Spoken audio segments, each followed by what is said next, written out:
Hey guys, in this video we're gonna talk about how you can fix Valorant VAN9005 error. But before we begin, don't forget to hit the subscribe button. Alright, so let's get started. First of all, open the search menu from the taskbar at the bottom of the screen and search for CMD.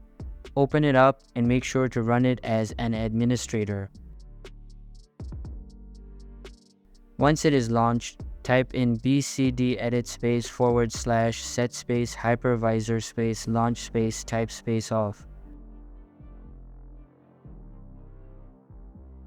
After typing the required command, press enter and the problem will hopefully be solved. Basically, this problem is caused due to many reasons, but this command works just fine. Simply type in the previous mentioned command in the command prompt and give it a go.